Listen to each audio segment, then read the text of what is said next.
Благодаря ви, господин председател. Уважаеми господин кмет, уважаеми господин председател, уважаеми колеги!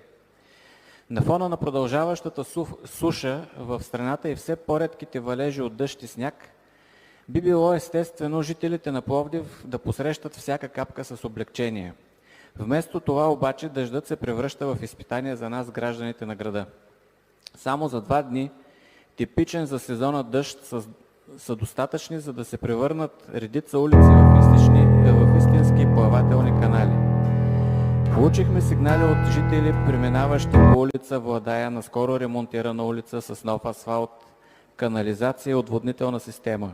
При всеки дъжд тя се наводнява, защото водоприемните шахти са поставени по-високо от нивото на водата и тя не може да се оттича.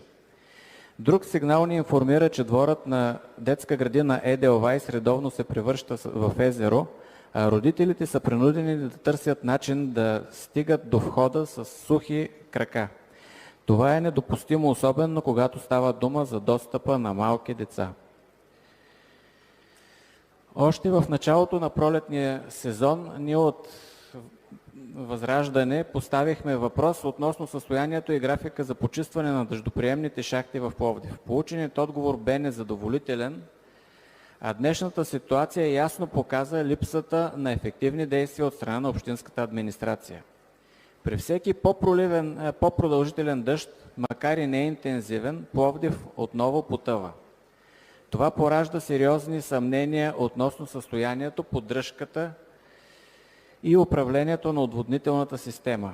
Ако при обикновен дъжд улиците се превръщат в реки, какво би се случило при истински порой, наводнени булеварди, подлези и мазета? Гражданите заслужават отговор и реални решения, а не временно закърпване на проблемите, които се повтарят след всеки дъжд. На основание член 33, алинея 1, точка 4 от Правилника за организацията и дейността на Общински съвет Пловдив, ви отправям следното питане, за което настоявам за конкретни и изчерпателни отговори. Каква е реалната причина след многобройни сигнали от граждани и общински съветници проблемите с отводняването на град Пловдив да остават нерешени? Изготвени ли са доклади и карти от районните кметове, съдържащи критичните точки с висок риск от наводняване в управляваните от тях райони?